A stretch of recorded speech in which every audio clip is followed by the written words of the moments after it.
পরীক্ষা খাতাটা তুলে নিতেই একটা স্বস্তির নিঃশ্বাস ফেললো তাতাই।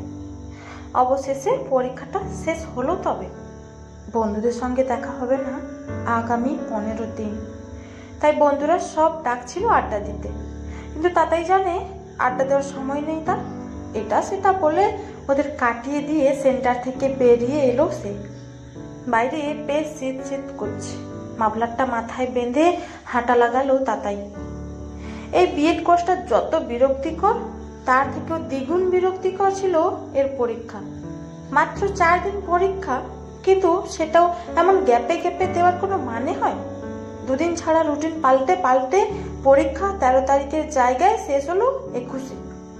এখন তাতে কিভাবে সব সামলাবে কে জানে। ওভারব্রিজের ওদিকে গাড়ি নিয়ে অপেক্ষা করছিলেন বাবা। তাতেই বাবার কাছে এসেই বলল, কেকের দোকানে যাবে তো? বাবা বললেন, বড়দিনের সময় পছন্দ মতো কেক পাওয়া মুশকিল, আর মাত্র 3 দিন পরে পিচাই মহারাজের জন্মদিন। তাতাইকে জ্বালাতন করতে আজ থেকে প্রায় 18 বছর আগে এই ধরাধামে এসেছিলেন তিনি। বড়দিনের দিন পিচাই জন্মেছিল বলে তাতাই ভেবেছিল সান্টাক্লজ বুঝি একটা জ্যান্ত পুতুল উপহার দিয়েছে তাকে। এরপর বিভিন্ন খুনসুটিতে সেই জ্যান্ত পুতুলের সঙ্গে 18টা বছর কাটিয়ে দিল তাতাই। হ্যাঁ, এই 25শে ডিসেম্বর পিচাই পা দিচ্ছে 18তে।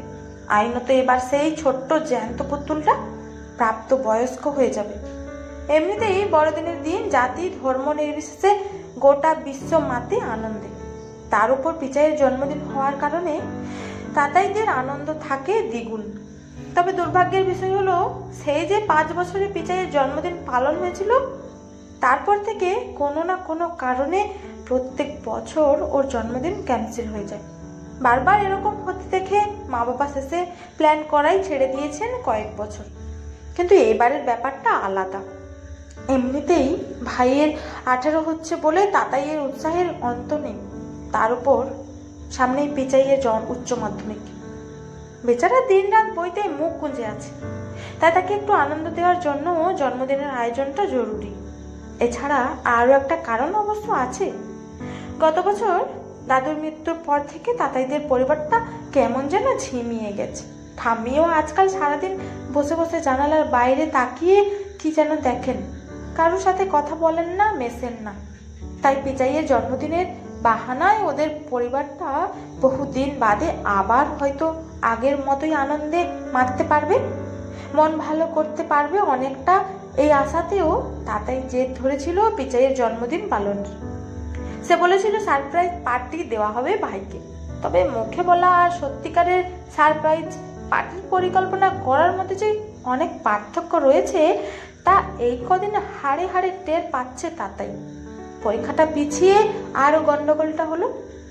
যাই হোক, তাতাই ঠিক করেছে ডেকোরেশনটা সে নিজের হাতেই করবে, আর সেটা করতে হবে পিচাইয়ের অলক্ষ্যে। তাই 24শে ডিসেম্বরের রাতটাই সেরা সময়। কোমরটা বড্ড যন্ত্রণা করছে তাতাইয়ের, খিদেটাও যেন মরে গেছে এত বেলায়। কাল রাতে ডেকোরেশন করতে গিয়ে ঘুম হয়নি, আজ আবার ভোর ভোর উঠতে হয়েছে। এমনিতে শীতকালে তাতাই স্নান করতে চায় না, কিন্তু আজ তার একমাত্র ভাইয়ের জন্মদিন বলে কথা, তাই ঠান্ডা জলে ভালো করে স্নানও করেছে সকাল সকাল। তারপর বেলা 9টা থেকে আত্মীয় স্বজনরা আসা শুরু করেছেন। মায়ের সঙ্গে তাদের আপ্যায়ন করতে রাঁধুনি যারা এসেছে তাদেরকে জিনিসপত্রে জোগাড় করে দিতে কম পরিশ্রম হয়নি তাতাইয়ের। শেষ কবে এত খাটাখাটনি করেছিল মনে পড়ে না। তবে পরিশ্রম যাই হোক, তাতাইয়ের উদ্দেশ্য সফল। অনেকদিন পর আবার খেলিয়ে হেসে উঠেছে তাদের বাড়িটা। আত্মীয় স্বজনদের দেখে ঠাকুমাও আজ খুশি। বহুদিন বাদে এত কথা বলছেন তিনি। পেঁচাইও তো চমকে গিয়েছে রীতিমতো। এমন একটা গ্র্যান্ড পার্টি যে পাবে সেটা ভাবেইনি। পুরো বাড়িটা এখন গমগম করছে সবার কোলাহলে। সবার আনন্দ দেখে তাতাইয়ের মনটাও আজ বেশ খুশি খুশি। মোটামুটি সব আমন্ত্রিতদের খাওয়া দাওয়া হয়ে যেতে এখন খেতে বসেছে তাতাই আর মা বাবা। অনেক বেলা হয়েছে, তার উপর রিচ খাবার দাবার। খেতে বসেও ঠিক করে খেতে পারলো না তাতাই। থালায় পড়ে নষ্ট হলো অনেক খাবার। খেতে খেতে বাবা বললেন, অনেক খাবার বেশি হবে আজ, ট্রেন অবরোধের জন্য তো অনেকেরই আসার কথা ছিল, কিন্তু আসতে পারলো না। আর খেতে না পেরে উঠে পড়লো তাতাই। যেখানে সব একটু পাতা ফেলা হচ্ছে, গেট খুলে সেখানে এলো সে। আর সেখানে পৌঁছেই শিওরে উঠলো তার শরীর। দেখলো একটা শীর্ণকায় ছোট বাচ্চা এই শীতেও আদুল গায়ে এক ধারে বসে একটা ভাঙ্গা সান্তাক্লজ নিয়ে খেলছে। আর তার থেকে একটু দূরে তুলনামূলক বড় একটা মেয়ে একটা ময়লা ফ্রক পরে তাতাইদের বাড়ি থেকে ফেলে দেওয়া একটু পাতা থেকে মিষ্টি তুলে তুলে ভরছে একটা পলিব্যাগে। অনেকেই মিষ্টি নিয়েছিল পাতে, কিন্তু আর খায়নি শেষমেশ। মেয়েটা সেই মিষ্টিগুলোই কুড়াচ্ছে। দিদি, এই নতুন পুতুলটা ফেলে দিয়েছিল কেন লে? ভেঙে গেছে দেখছিস না? ওরা এটা দিয়ে বড়দিনে ঘর সাজায়। পুতুল দিয়ে?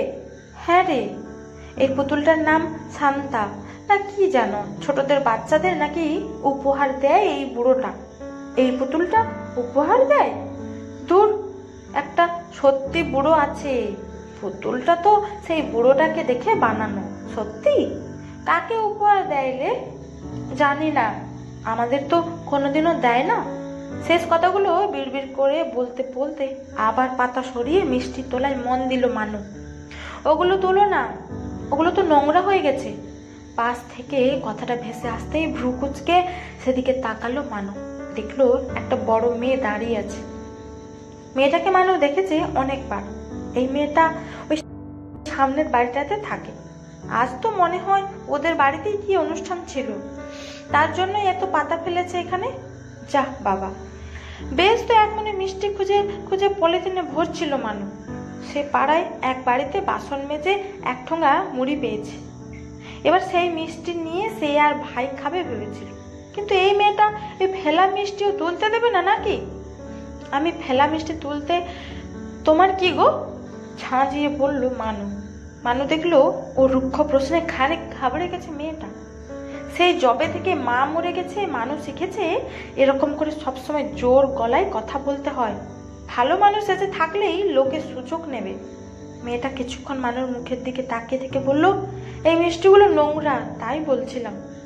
তোমাদের নোংরা, আমাদের কিছু হবে না, আমরা একেই খাবো। এখন তুমি যাও দেখি বাপু। মানু দেখলো ওর মুখ ঝামটা খেয়েও মেয়েটা নড়লো না সেখান থেকে।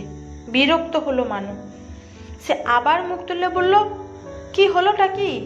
শোনো। মা খানিক ভয়ে ভয়েই মাকে ডাকলো।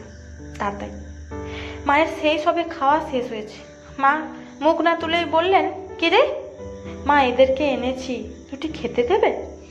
মা বাবা দুজনেই মুখ তুলে তাকালেন। এবার মানু আর তার ভাই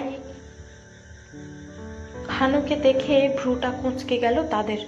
তাতাই দেখলো মা বাবা দুজনের চোখেই প্রশ্ন। তাতাই জানে না মা বাবা কিভাবে নেবেন ব্যাপারটা। তবুও সে সাহস করে বলল, মেয়েটা বাইরে একটা একটু থালা থেকে মিষ্টি তুলছিল খাবে বলে, তাই আমি ডেকে আনলাম ওদের। মিনিট খানেক মা বাবা কেউ কোনো উত্তর দিলেন না। বুকটা ঢিপ ঢিপ করতে লাগলো তাতাইয়ের। একটু পরেই বাবা একগাল হেসে তাতাইয়ের পিঠ চাপড়ে বললেন, তুই এমন শুকনো মুখে ডাকলি, ভাবলাম কি নাকি হয়ে গেছে বোধ হয়। তা ভাইয়ের জন্য এত বড় সারপ্রাইজ পার্টি প্ল্যান করলি, আর এই ভাই বোনকে খেতে দিতে পারবি না? বাবার কথা শুনে তাতাইয়ের মুখটা আনন্দে উজ্জ্বল হয়ে উঠল। মা বললেন, আয় আমার সাথে হাতে হাত লাগিয়ে দে, তাড়াতাড়ি খেতে দিয়ে দিই ওদের। মানু ভানুকে কোলে নিয়ে একপাশে জড়ো হয়ে দাঁড়িয়েছে। তাতাই দুটো চেয়ার দেখিয়ে বসতে বলল ওদের। মানু নড়ল না। বাবা এবার বসতে বলতে ইতস্তত করে এগিয়ে এসে চেয়ারে বসলো মানু। তাতাই আর মা খাবার বেড়ে রাখলো ওদের সামনে। খাবারগুলো পাওয়া মাত্রই ভানু গো গ্রাসে খাওয়া শুরু করলো। দেখে বোঝা গেল বড্ড খিদে পেয়েছিল তার। এদিকে তাতাই দেখলো মানুর হাতটা কাঁপছে। তার চোখ থেকে একটা সরু জলের ধারা নেমে পড়ছে গাল বেয়ে। কি হলো তোমার? অবাক হয়ে জিজ্ঞেস করলো তাতাই। মানু চট করে হাতের চেটো দিয়ে চোখের জলটা মুছে বলল, কিছু না। তাহলে খাও। খাওয়া শুরু করলো মানু। রান্না অনেকক্ষণ হয়েছে, শীতকাল বলে খাবারগুলো ঠান্ডাও হয়ে গেছে। তাতাই বিস্ময় ভরা দৃষ্টিতে দেখলো এই ঠান্ডা হয়ে যাওয়া খাবারগুলো কি তৃপ্তি ভরে খাচ্ছে ভাই বোন। তাতাইয়ের মনে পড়ে গেল খানিক আগেই সে থালায় কত খাবার নষ্ট করেছে। এছাড়া তাদের অতিথিরাও প্রত্যেকেই ফেলে নষ্ট করে খাবার খেয়েছে। একটা দীর্ঘশ্বাস ফেললো তাতাই। এটাই আমাদের সমাজ। কেউ ইচ্ছে করে খাবার নষ্ট করে, আবার কেউ প্রয়োজনেও খাবার পায় না। বুকের ভেতর একটা অদ্ভুত কষ্ট মিশ্রিত ভালো লাগা অনুভূত হচ্ছে তাতাইয়ের। একদিকে এদের অবস্থার কথা ভেবে কষ্ট হচ্ছে, আর অন্যদিকে ওদের তৃপ্তি ভরা মুখটার দিকে তাকালে মনটা ভালো লাগায় ভরে যাচ্ছে। আজকে এই বড়দিন, তার উপর ভাইয়ের জন্মদিনে তাতাই আর দুজন ভাই বোনের মুখে হাসি ফোটাতে পেরেছে, এই ভেবেই একটা অন্যরকম শান্তি মনে হচ্ছে, যা এতক্ষণ এত আড়ম্বর আয়োজনেও হয়নি। আনন্দ হয়েছিল, উদ্দীপনা ছিল, কিন্তু এমন মানসিক পরিতৃপ্তি কি পেয়েছিল? মা বাবা কি রে, আর এক সপ্তাহ বাদেই নতুন বছর আসতে চলেছে।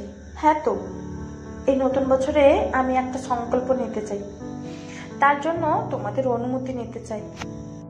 তোর সংকল্পের জন্য আমাদের অনুমতি? কি এমন সংকল্প শুনি? আমি চাই এর পরের বছর থেকে আমার আর পিচাইয়ের জন্মদিনে কোনো আড়ম্বর না করে মানু আর ভানুর মতো যেসব বাচ্চারা রোজ ভালো করে খেতে পায় না, তাদের জন্য ভালো খাবার আয়োজন করব। পার্টি হবে, কিন্তু ওদের নিয়ে। আমাদের তো সেই ক্ষমতা নেই যে রোজ ওদের মুখে খাবার তুলে দিতে পারবো। তাই বছরে যদি 2 দিন অন্তত। তাতাইয়ের কথা শেষ হওয়ার আগেই ওকে বুকে জড়িয়ে ধরলেন বাবা। তারপর কানে ফিসফিস করে বললেন, আজ আমার ভীষণ গর্ব হচ্ছে তোর বাবা হিসাবে। তোর এই বিশেষ সংকল্পে অবশ্যই আমরা তোর সঙ্গে আছি। মাও পাশ থেকে বলে উঠলেন, তবে তাই হোক, আমার ছেলে মেয়ের জন্মদিনে তাদের মঙ্গল কামনায় পুজো হোক, তবে তা মানুষের পুজো।